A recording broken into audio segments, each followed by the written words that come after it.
I remember thinking, um, in reflection or at the time of his funeral, that I didn't want church music to be played at my funeral. I wanted, at the time, Guns N' Roses to be played. And for me, music was really, really important. And I was thinking ahead for my own ceremony. And it was something that I thought about a lot when I was growing up. Again, just the actual funeral itself and the music that would be associated with it. Hi, I'm Cian Xiao. And I'm Sammy Winemaker. We talk about ways to put the human back at the center of care. The Waiting Room Revolution starts right now. All right, welcome back to the Waiting Room Revolution podcast. We are very excited to talk to our friend James Norris from the UK. He is the founder of the Digital Legacy Association and the My Wishes website. He researches and develops end-of-life technologies, apps, and websites related to planning ahead and preparing for your digital legacy, including by organizing the annual Digital Legacy Conference, which is attended by people all around the world, to empower both professionals and the general public about this important topic. So welcome to our podcast, James. Thank you for having me today. It's an honor. And it's good to see you again because for our listeners, we first met James, was it a year ago now or more than a year ago? It was more than a year ago when we went over to the UK and participated in the conference that you had helped plan and presented at yourself on this topic. And we thought, oh, this is so cool. We have to have you as a podcast guest. So we're so happy you're here. No, thank you. And yeah, the conference, it was the UK's first advanced care planning conference that coincided with the UK's first advanced care planning day, which we actually copied from the Canadians. So it's wonderful that, now, just over a year later, that we're meeting up again virtually, and we're able to kind of share some of our work. So James, that's a perfect place to pick up because can you tell us a little bit about your origin story of why you wanted to what is a digital legacy and why you wanted to get into this idea of, thinking about what happens with one's their legacy with their technology? Yeah, so it probably started when I was 11. My dad died, and I don't know if this thought came to me when I was at his funeral or a few weeks or time afterwards. I genuinely don't know. I've tried to dig into my brain to try to find out when it started, but I remember thinking, in reflection or at the time of his funeral, that I didn't want church music to be played at my funeral. I wanted, at the time, Guns N' Roses to be played. And for me, music was really, really important. And I was thinking ahead for my own ceremony. And it was something that I thought about a lot when I was growing up. Again, just the actual funeral itself and the music that would be associated with it. But so whether or not I thought about death a little bit more so than others, probably because of my life experience. But it was probably it was quite a few years later when I was working for a digital health technology organization. And I had to research what we called, and still sometimes call, viral videos from the charity sector. And I came across a video by an English comedian called Bob Monkhouse. And it starts by him saying, 3 years on, just when you thought it was safe to turn on your television, I'm back. And it's really powerful and poignant because he is speaking from beyond the grave. Bob Monkhouse, I think he died maybe in the 90s, probably prior to the digital and internet revolution. But I thought, whilst I was watching this video where he's saying, prostate cancer kills 1 man an hour in Britain, that's more than my wife's cooking, ha ha ha. It's these very dad jokes that he used to present.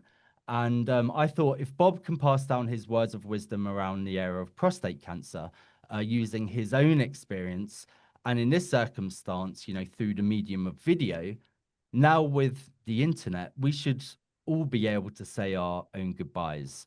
We all have influence within our own social spheres, so on Facebook, X, etc. And that led to me developing a tool called Dead Social. And it made a lot of noise. We launched it at South by Southwest in America, in Austin. And it was picked up and spoken about by Queen Latifah on the Queen Latifah show, made lots and lots of noise. But the way it worked was our users create a goodbye message. So a goodbye message could be text, video, or images. And then once they've created their message, they assign their digital executor. The digital executor is unable to view or edit in any way the message that's been left, but they're entrusted by that person to send out a goodbye message and scheduled messages if the person's created scheduled messages for specific dates in the future after they've died. And it created, as I say, a lot of noise, but it was a standalone proposition, and it was almost it got people talking about death. It got some people planning, but there was kind of a missing link there. It was kind of, there was something, and hospices and Hospice UK, the national conference in the UK, European Association of Palliative Care, and others started to engage with me. And I thought, actually, do you know what? This is great, but health and social care professionals need to know about this as well. So I think it was maybe 2 years later, I launched an organization, a not-for-profit called the Digital Legacy Association, that raises awareness around the importance of this area.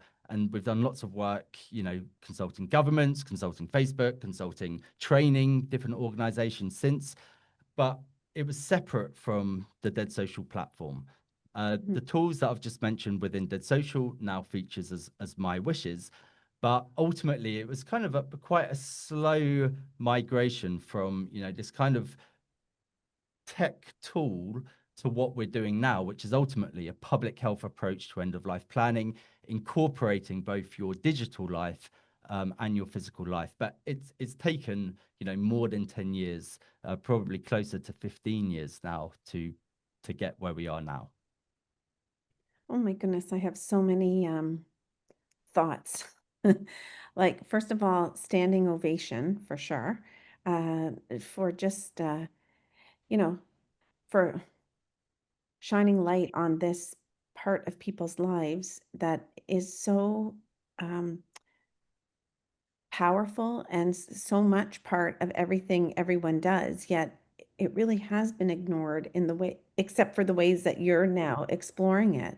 I would have never thought of having a digital executor or, um, figuring out how to wind down my digital life and what that means. I think it's so fascinating. I think it's brilliant. Has anyone else done it in the world but you? Like, are you just like totally brilliant? So, so there's other organizations who are exploring digital assets and digital legacy um, in a different context. But the value that society is placing on their digital life, whether Hmm. it's from a monetary perspective or from a sentimental perspective, Hmm. is increasing kind of year on year. According to our research, 76% of people have visited social networks of a loved one after they've died. So it's become Oh. mainstream. This is a mainstream area. And, because it's so mainstream and it's so important, it's not just up to the individual. It's not just up to palliative care professionals. It's not just up to legal professionals. It's not just up to big tech platforms that provide the infrastructure Hmm. that enables people to communicate, upload photos, etc. It's everybody's responsibility. I know that quite often we say that palliative care is everyone's business. Yeah. Digital legacy is everyone's business in the same perspective. So there are different organizations that are now coming in to also address this area in different ways and shapes and forms, whether it's Facebook now enabling you to assign a legacy contact within the platform, or third-party platforms that create these digital vaults and these different mechanisms to help people with different areas of their digital legacy. So going back to the monetary perspective, cryptocurrency. Cryptocurrency is a digital asset of a monetary value, but again, the vast majority of people within the kind of the crypto space, 78% of people, again, according to our research, who have got cryptocurrency haven't made plans for it. So, there's so many different facets, and it's almost when you start thinking about it, it it's almost like a Pandora's box. It kind of, Yeah. you sow the seed and you think, actually, I've got old hard drives that have got old photos on. I've got a password on my mobile phone that maybe my partner knows, but they don't know the password for my computer or my old phone and all of these different things. So yeah, so it's definitely an area that's kind of emerging and something that we need to empower society with. Oh, I just got overwhelmed. It's not hard for me to get overwhelmed, but that is so overwhelming. It is when you think about it. And you know what? You're so lucky because you know all about all of this. But Joe Schmo like me and the rest of the people I know that still have a lot of social media stuff going on or, digital life going on, who knew about it? I don't Yeah. think the average person thinks or knows about this thing, which is why I think this is really well placed within the public health approach to blah, blah, blah, blah, because it is so much more than the pieces that you mentioned. Most people Mm, don't know about this part of it because we're a death denying society to begin with, right? yeah. Yeah. And that issue that you meant about people revisiting their social media of their loved ones that have died, um, yeah, it does bring it to a whole new level because you hear people saying, "I haven't erased the voicemail on my phone because my dad left a message," or "I keep listening to my dad's phone message." Like it used to be that kind of thing, like the phone message, but now there's so much more to revisit after Yeah. someone's died. I mean, And yeah, I mean, just to build on that, the people using the social media now when someone has passed as a way to grieve, to do communal grieving. I mean, I think that's an interesting piece about this of how it can be used as grief, to support people's grief and bereavement. And I don't know if you've found if that's a part of the what you've been seeing in your research about not just while you're alive, what the plan is, but how it's being used after you've we passed. have, yes. So we're publishing a report in the next kind of month or so. We carry out a survey most years called the Digital Death Survey, and it's been running for over 10 years now. And the next digital death survey that we run with Professor Carla Sofka of Siena College will be published. And I think I've got a data set here that specifically addresses that question. Yes. So, oh no, that's not the one. I've got it somewhere, but there Mhm. is data that we've got that shows that the main factor for people visiting the social networks is, and I quote, to remember their loved one. Mhm. Now, this isn't a change in behavior as such. We used to remember our loved ones by looking at physical photos, but by visiting social networks, we're doing the same thing, but in a digital format. So this migration from the physical world to the digital world, it's kind of it's quite natural. Like we don't carry around physical photos with us. We don't print out photos, and therefore we don't have photo albums. But we do always have a connected device with us where we're able to look at photos and videos of our loved ones at any moment in time. Mhm. So, there's a lot of things when it comes to the kind of the digital world where it perhaps shouldn't be seen so as such a sci-fi aspect, which when we launched and when I started working in this space, our work was kind of referenced alongside Black Mirror. The first time we were in the Guardian newspaper, it was when there was an episode of Black Mirror that came out where there was similarities between the storylines, but it's not really a sci-fi concept anymore. It's Mhm. a it's, as I say, it's a Change. mainstream part of day-to-day life. Yeah. Mm. And to talk about Sammy feeling overwhelmed, I mean, that is the point of the mywishes.co.uk website, right? I think was to provide tools to help support people. So if people went and visited that, like what kinds of things would they find to help them think through piece by piece? Yeah, so we try to normalize all aspects of end of life planning um, to begin with by making it about living as much as it is about dying. So, for example, you can create a bucket list and publish it onto your social networks. Everybody gets their own handle, like you get your own handle on Twitter or Facebook, and you can share things such as your bucket list. If you leave goodbye messages and scheduled messages for the future, they're published there.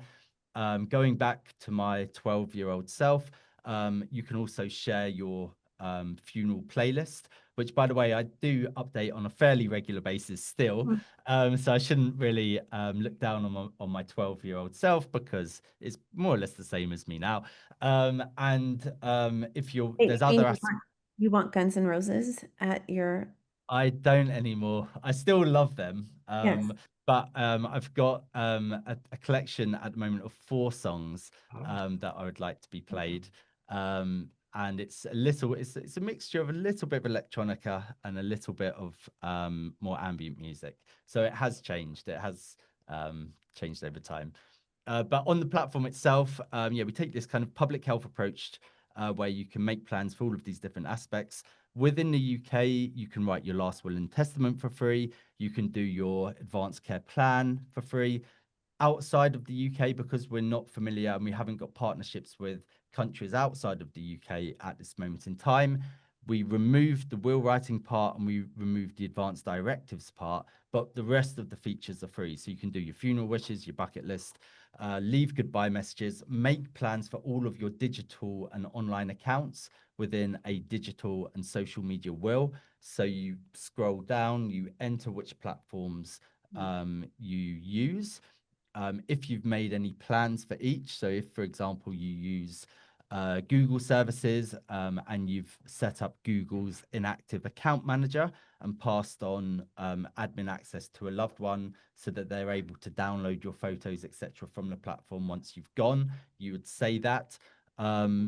And then once you've kind of created a list of all of your online accounts, what plans you've made or what plans you haven't made, you state what your wishes are, you download, you print it, you sign it, and then your loved ones have got this document for administrative purposes in the future. So yeah. I mean, you're trying to make it as easy as possible. And you know, I was just thinking, Dolly Parton, isn't she famous for having she has a vault of music that after she dies will be released like over time. So she has these songs that are coming out after, and she's planned this. So you know, she might be one of your fans too. But And I'm guessing because she's working 9 to 5, yeah, she's got loads of content. yeah, exactly. Funny. Wait, The wait, can I just ask James something that has, this is really nothing to do with this, but I am curious. You know how you mentioned your father's funeral, and you, Mm. which is very sad. Um, did you feel that the church music matched who he was as a person? And like, was it about you wondering about the music that you would want at your funeral? But was the spark of it because it didn't seem right for your father either? So to be honest, I think it was more about me than Okay. like the reflection of him because I thought again, like it felt right because I was so young as well. I hadn't thought really of, bespoke funerals. It was kind of before we started to have funerals that were more personalized within the UK. But I just think I just remember seeing what he had and just thinking for my own death, so Hmm. I didn't think it was inappropriate for him. Okay. Yeah, yeah. Just wanted to check in there. I Mm. thought maybe I would But find. it's a great question, and it's actually quite thought provoking for me. You actually asking me that because nobody's asked me that before. Well, So this that's is what I was thinking is that maybe the little nugget that you have missing is that that's what bothered you about it is that you knew your dad was a rocker or um, no. early adopter of punk, if it even was out, and that this church music did. Okay, we can move on. Sorry.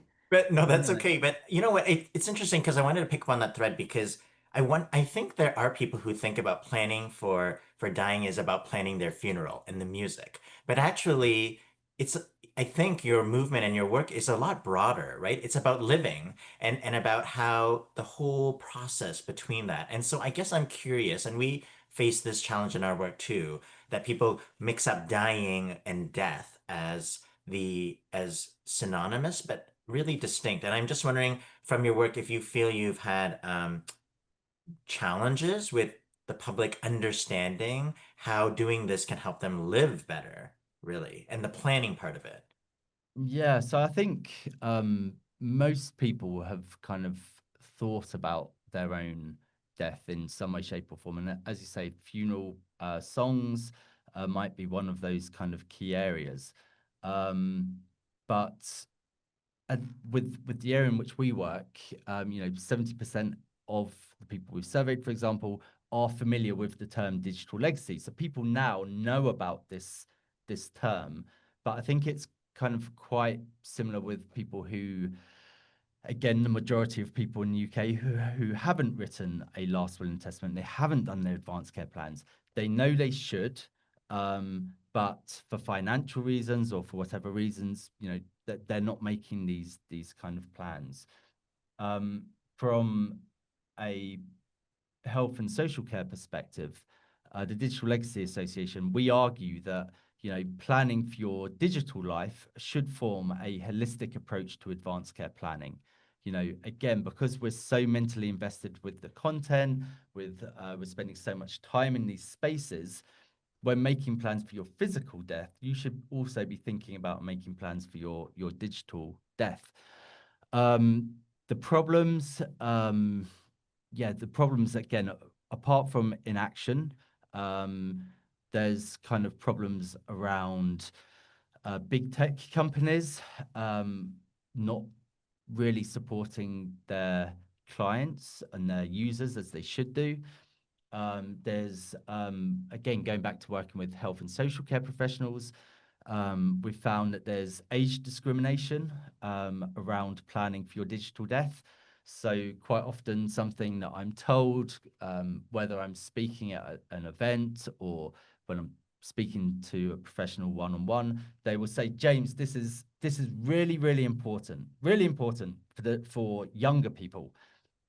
And okay, it might be more important for people who are born, not knowing a world without the internet, but it is very important for older members of our community as well. Most people over the age of 50, 60, 70 have got a connected device. Most of them now within the Western world also use Facebook, Instagram, and others.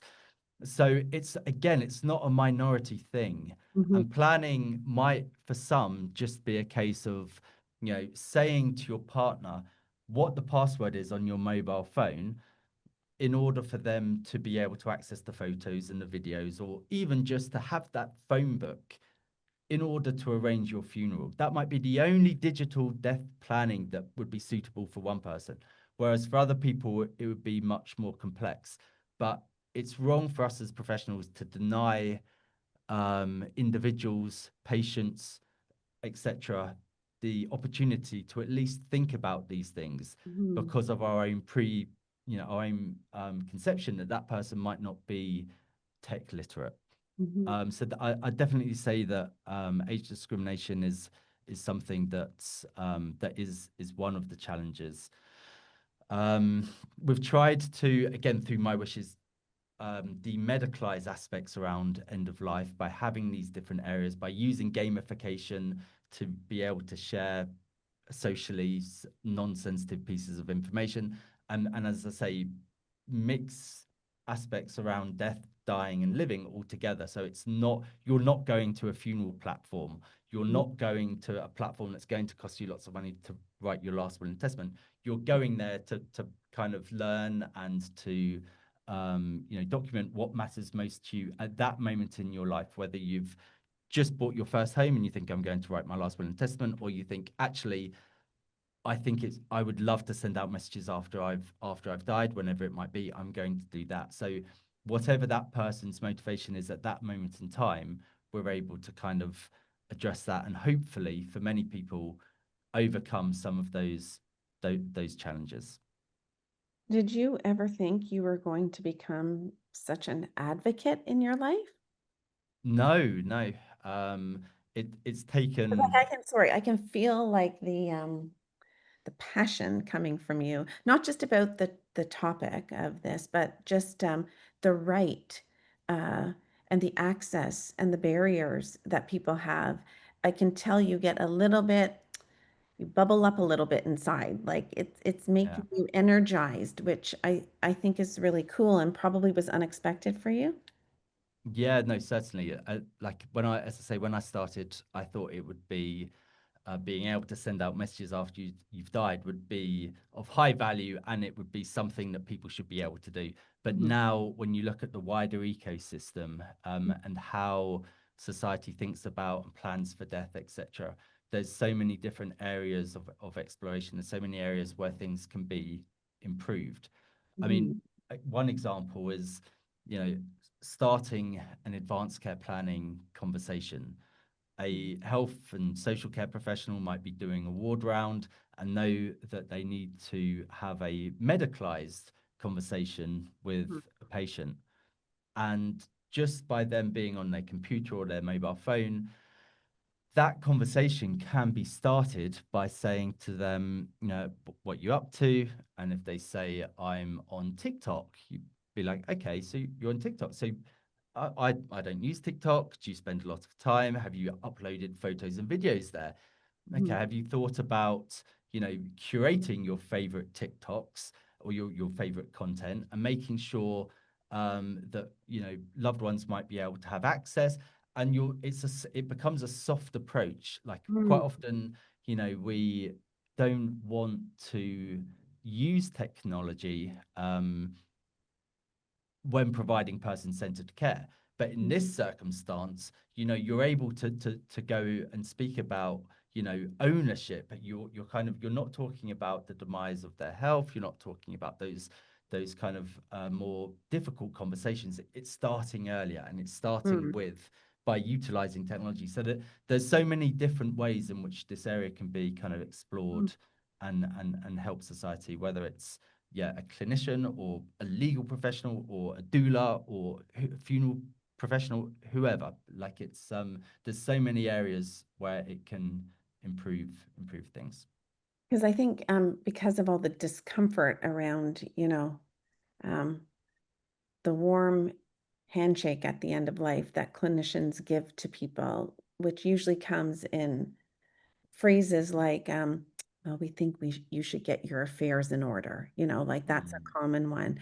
And, no one really, that's sort of a covert way of saying, yeah, you're toast to most people, you know what I mean? And then what do you do with that? Really, the definition most people come up with is, oh, I guess I better make sure I have a will.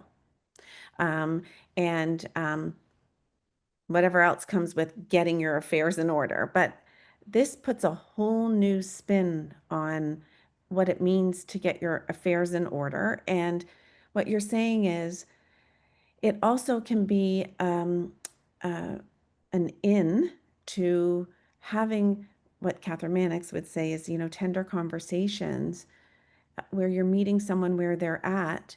And most people are utilizing some kind of technology at the point where you're interacting with them mm, over health issues. And you can use that use of technology to not exploit, but to facilitate having conversations that I guess we would put in the category of tender conversations. yeah. But it's an in that can happen upstream. I think that's what I think is exciting because everyone uses technology throughout their life. So you can use it as a highway in, as opposed to like if you use the in point as someone getting, how can I say this? Someone getting a diagnosis of a, you know, end stage illness. the stakes are much higher to have those conversations at that point. And there are other, what seems like more pressing things to talk about in terms of planning, et cetera, et cetera. But technological or digital legacy is something that I think allows for a conversation, like while people are well, just like advanced care planning. Like we're supposed to be doing that when people are well before they're sick, to begin to just acknowledge and be aware of this whole area that deserves and planning around.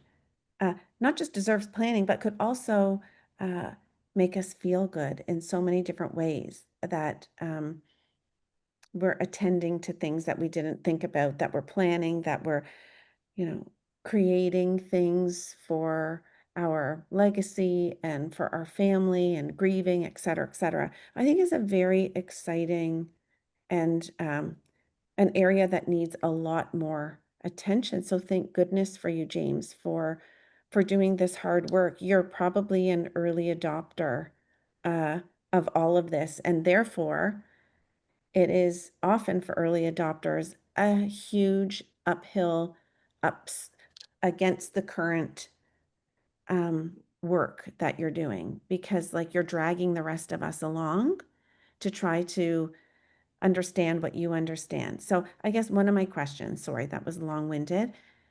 How does it feel to be an early adopter and to be so passionate and to really feel strongly that this is beyond just nice to know for you, that this is like super like important to know, and Mm. how you're at the forefront of this, which is both probably exciting but really challenging. So I want to hear about some of the challenges and how you deal with that as an early adopter. Yeah, so I think when I first started, yeah, exploring this, it was, as I mentioned, like a sci-fi concept. But Mhm. everybody now who uses social media and has used it for a long time has got their own experience of a loved one who's died, who was formerly on a social network. So the normalization has kind of taken place over time. Yeah. Um, from my side, I mean, yes, as you mentioned, it's hard. It's hard doing public health awareness. It's hard trying to, especially when there's so many different areas relating to digital legacy to um, help support individuals and professionals. So, um, on the Digital Legacy Association, we've got, I mean, everything on the Digital Legacy Association is free. It's free to use. Everything on My Wishes is free to use. On the Digital Legacy Association, we've got leaflets that are in a number of different languages. So we've translated it so it could be used. So we try to empower others. Mhm. Um, and then when it comes to, again, just trying to work with different areas, I've kind of been on various different legal boards within the UK. I'm speaking at the European Law Institute's conference about digital assets and digital legacy in Vienna in September. Again, just trying to get this out as much as possible. Mhm. Um, I feel rewarded when we're looking at the data sets and that more people are now making plans for their digital life. It's great now that social networks are incorporating um, tools that are now enable the passing on of information. There's still lots of work to do, but and many of them have got at ground zero and they need to build and do something. But a lot of them are now starting to support their users a lot better than they were before. So it's good to see that the awareness is there. It's good to see that people are adopting this area. It's great that it's not a niche area anymore. There's been other external factors that has changed areas around digital legacy, digital death, um, and sped it up. So one of them was COVID. So again, when we look at our data before COVID-19 took place, most people didn't want their funeral to be streamed if a loved one could not attend. that has totally changed now, because the normalization of funeral streaming within the UK, when only I think 10 people were allowed to attend a funeral, that has changed and rapidly over 2 years. Society's attitudes around that area. Mhm. So yeah, the challenges are um, yeah, challenges. Yeah, I see them as hurdles rather than challenges, things that you can jump over. But yeah, you just need to be kind of motivated, and I'm motivated by this area because it's of high value. It's something that is only going to become more important, and yeah, we can see the impact it's having. Mhm. Are Yeah. you seeing the most momentum with tech companies or like the average public person or with patients and families who are already in the thick of an illness or with the advanced care planning movement? I mean, where do you see the most momentum? Because I know you helped create the UK's first ACP Day with our friends Danny and Claire who have been on our show. Yeah, I think you had the second one this past year, and it's a huge success. So where is that, where's the momentum that you're seeing, or is it in all of the places?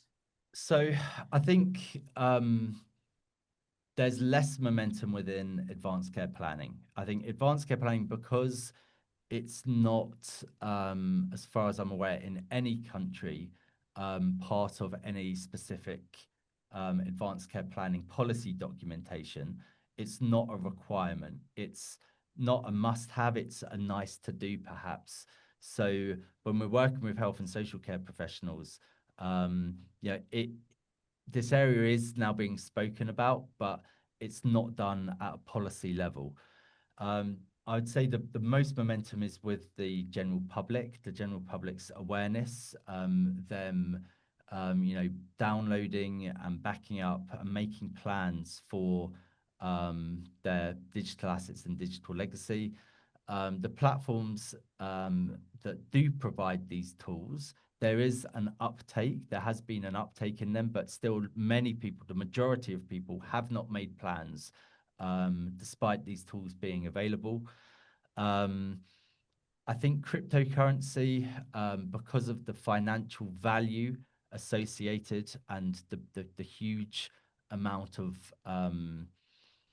the financial impact when somebody's got so much of their um, monetary estate within crypto, that is an area that's starting to get momentum, but only because regulators are looking at it and the value of crypto increasing so dramatically over time.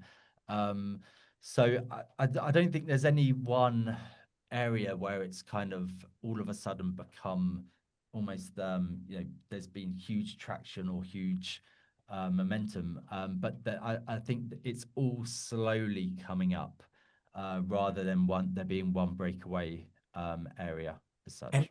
and and a follow-up to that is, has AI, and you know how you can put in AI and it can uh you know s present answers in the voice of, James Norris, say, or has that changed? Has that been another opportunity, or maybe it's a hurdle, or it's both, to talking about this because it has immense power to take over or people's digital legacy in a way.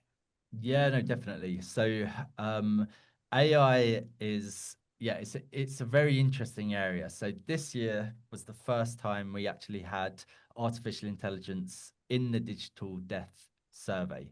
And one of the questions we asked was, would you mind if AI was used to visually reanimate you after you've died? Yeah. And 44% said yes, Mm. 42% said no, and 14% were not sure. And we asked a similar question around AI about emulating their voice. And I think there was one other one which I can't remember offhand. Um, but so at this current moment in time, people's wishes around being, in this case, digitally reanimated is split 50-50. So Mm. that brings ethical questions around, Mm. would that person have wanted to have been reanimated? Mm. A couple of years ago, Cicely Saunders there was an AI conversation with Cicely Saunders. Mhm. Um, and again, would Cicely of Saunders have wanted AI to have been used to talk about her life experience and to give advice? Or would she have preferred people to have read her literature or watched one of the videos that's on YouTube or these other platforms where she's actually speaking for herself? Mhm. So AI in terms of remembering loved ones is and it's an area that from going back directly to your question, it's an area that evokes conversation. It's a fascinating area. There's questions around there's tools now that allow you to digitally reanimate a loved one. And if you were to be doing it from, let's say, a photo from 100 years ago, where there's no video content, I could see the value perhaps if I was to upload a photo of my great grandparents and I could perhaps see them move. But when it's somebody who's died recently, we've got so much video content. We capture it on our phones all the time, and that's organic. That captured that real person at that moment in time. And when you kind of bring AI into it, it's interesting because would you like to remember the person and that moment that you captured, or would you want to remember something that has been created from a Mhm. photo of that person? Mhm. So yeah, so it's a really, really interesting space, and it's It's on going to my be the next wishes. Black Mirror episode, I think. Yeah, and on Mhm. my wishes, so sometimes I'm asked, are you going to be using AI for my wishes to digitally reanimate people? And and basically the answer is no. We let people leave organic video messages, text messages. Like we don't want to change that person's who they were when they were making plans. But it's certainly something that is getting a lot of attention, and I think from a positive perspective, people will take value from it, I'm sure. And from another positive perspective, it gets people talking about death and dying and legacy and stuff. So maybe it will have a knock-on effect with other areas around planning, leaving messages for your loved ones, writing letters, making sure that people know what matters most for you, and all of that wider stuff that everybody should be doing. Mhm. Is I there something that's coming up that you're excited about for the future of Digital Legacy Association? Oh, What's it's a next? Yeah, what's coming up? pick. So the report will be published in the next few months. Um, And what's the we report about? The report is about the research, right? From that. yes, Yeah. the digital death report. I've just contributed a talk for the University of Beirut, so the American University of Beirut, which is going to be published. But again, from our side, I think it's just keep doing what we're doing. It's still running events, raising awareness, creating literature, creating framework, getting professionals, the public to make plans for their digital lives and to keep making it normalized within whichever context that person lives and within whichever context that health and social care and wider legal and funeral professionals work within. So it's it's more of the same. Keep calm and carry on. I like that. Keep calm and carry on. It's going to be my first tattoo, maybe. Yeah, I mean, it sounds like Digital Legacy Association and the talks you're doing. This is an issue that's relevant around the world, right? I mean, it breaks cultural, religious norms, all many communities because there's a connection to how people want to express themselves. I mean, we get that question a lot in Waiting Room Revolution about whether our content is really, you know, only specific to Canada, say, and we argue it's not, but it sounds like, the framing of what you're doing it's a global movement, really. And have you Yeah, seen, it spread around the globe? definitely. Yeah. So, I mean, we've had people from, so for the Digital Legacy Conference, for example, we've had governmental officials from various different countries fly to the Digital Legacy Conference to find out more. In Singapore, they've now included aspects of what they learn into their national platform. We have worked with colleagues in the Netherlands, and they're now exploring that they've done their own version of the digital death survey for, I think they've done it 3 times now. So they're building momentum in these different countries. They're becoming influencers and helping their the communities that they serve. We've had people translate our leaflet, which again, when to be used within their own countries, which again we put on the website so we can use it in our country as well. It's bilingual, it's universal. As you say, everybody who uses the internet, it's relevant. It's relevant for. And whereas the Waiting Room Revolution's mission is to put the human back into the center of care, ours is ultimately to get people to make sure that their wishes are adhered to in the digital and the physical world, and the two are symbiotic.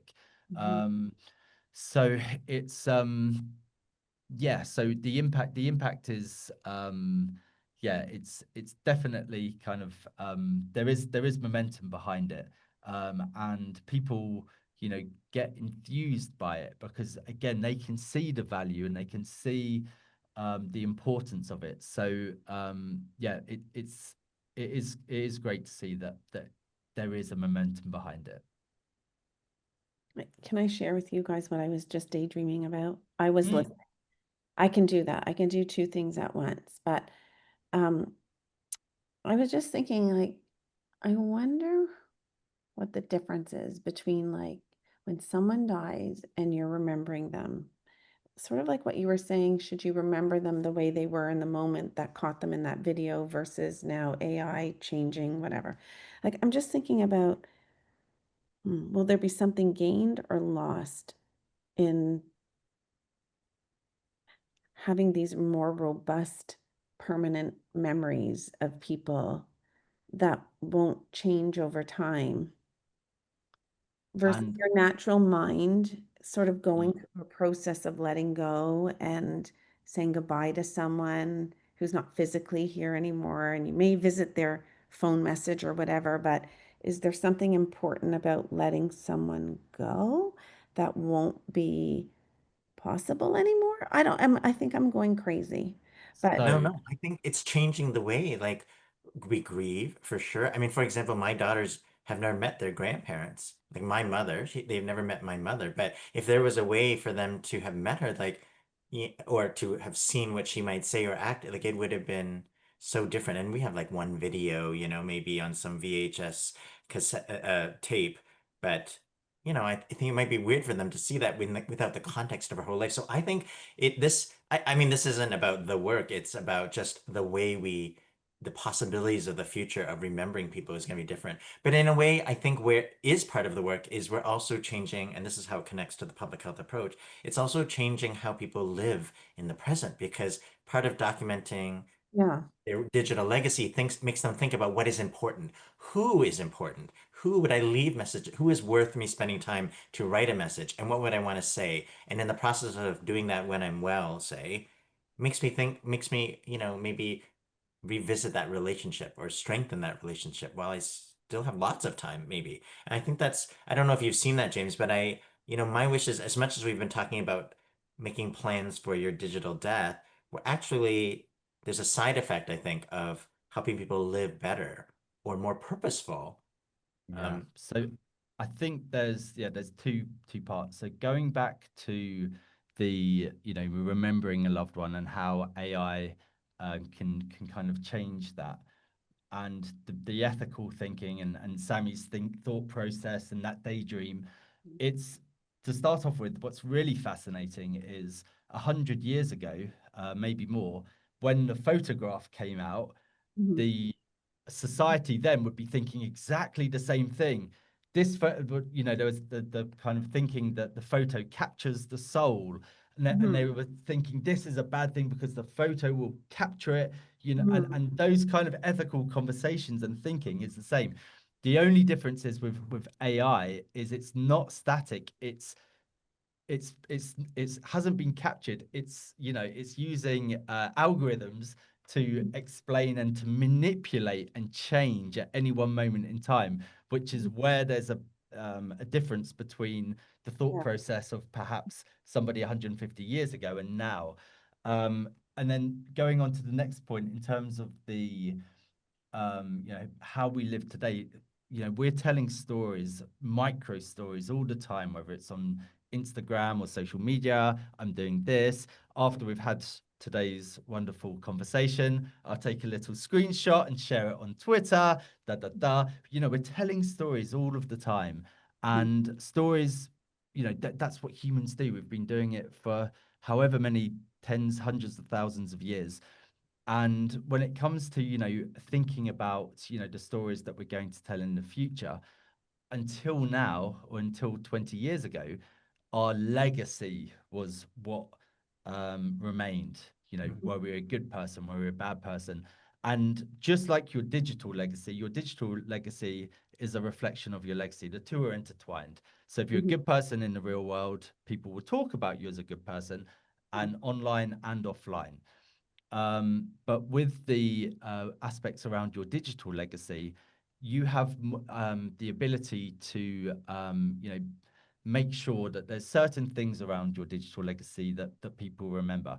So again, thinking about the physical world and the digital world, we might have 30 years ago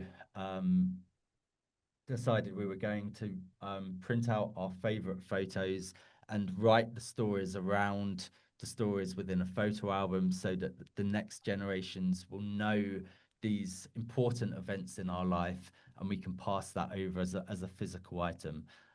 Now with the digital space, again, we're able to tell these stories both whilst we're alive, but we're also able to curate these stories and pass them on to our loved ones digitally as well. So perhaps again, our behaviors might not have changed too much.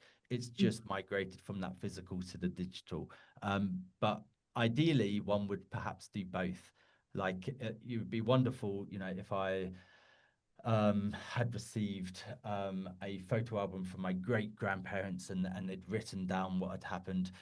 Equally, if there was a social network back then, it would have been great for my aunties and uncles to have posted something, perhaps where I'm not directly related to them in the sense that they wouldn't have perhaps invested the time to share their stories with me personally with a physical item, but they could have posted something digitally and I would have access to that now. But in terms of, you know, the telling of these stories, there's definitely opportunities for people to do that. But here's the caveat.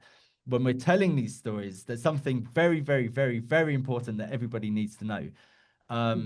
Our digital legacy is not owned by us and it's spread across various different mediums.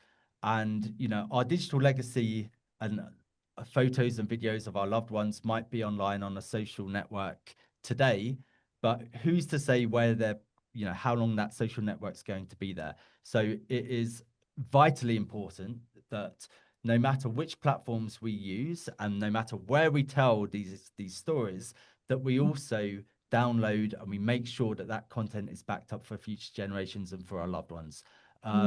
Many accounts now, you know, if you're inactive with it, for a stated amount of time. So, for example, on Dropbox, it's 12 months. I think Google is a couple of years, but the content is then deleted. And social networks that have came and go, let's say Yahoo, there was a big data loss there when MySpace migrated over to the new servers. You know, lots of what was used to be called the MySpace generation was lost. Videos, photos, old band pages, all of these different things were lost. So, you know, the guardians of our digital legacy is us. We use the third-party platforms for it to be shared and to be available to our loved ones now, but you know it won't be there forever. And so it's vitally important that, you know, we don't think that no matter what the media tell you, that you will live forever on the World Wide Web, Mhm. because it's that content will not be there forever. Mm. Nothing is forever. So yes, so it's important that we conceptualize that when we're again thinking about our own digital legacy, and we're thinking about if we are supporting patients and society with their own digital legacy, that they're aware of this as well. Oh, there's so much to think about. Mm. All that and now that. Oh, we got to safeguard it, the guardianship, oh, the digital executor. Oh my goodness. Well, I mean, we're almost at time, James, as we ponder that. But if we want to leave on our last question on a high note, maybe on an optimistic note, we often end some of our sessions with, "What are you hopeful for? What brings you hope, gives you hope, or what are you hopeful for in the future?" Okay, I'm hoping that platform providers support their users much better than they do now. I'm Mhm. hopeful that society will continue to embrace this area, and that death and dying, along with digital death and dying, will become much more normalized. Oh, that's really well said. That's very well said. Yeah. You Thank you. shouldn't say that because that's like judging people's like hopes and what they're hoping for. But I really liked how you said that. That's all I'm saying. And I really appreciate all this amazing, mind-blowing stuff you've shared with us today. And huge respect for you, James, for bringing this to light for the world. Yeah, thank you. Thank you for joining us today, James. Take I care. want to see James. James should show his t-shirt. Good. Sit A up. t-shirt. My Yeah, My there. Wishes My t-shirts. I wishes. Yeah, don't I go saw that. anywhere without them. Yeah, I've that's got so cute. You wear that We every day, like a version of that every day? I've got various different My Wishes shirts, including my football team Watford. I've got one without the sponsor, and I put the My Wishes sponsor where normally there's a big financial company. So I bring it everywhere I go. I bring My Oh, Wishes. that's amazing. Note to self means note to CN. We need merch. Yeah, we need some shirts for sure. James, thank you for joining us. Thank you, Take care, James. and thank you so much for having me. Yeah, our pleasure. Thanks for listening. Our workbook, Applying the 7 Keys for Navigating a Life-Changing Diagnosis, is available now at all online bookstores. Visit our website for more details and to access our free resources, event listings, and learn all about our movement. The best way to keep up with us and our work is to join our newsletter list, or better yet, become an ambassador. This episode was produced by Maggie Sivak, myself, Kayla McMillan, Shilpa Jyothi Kumar, Bethany Bachanfuso, and Kathleen Bartlett. Our theme music is Maypole by Ketsa.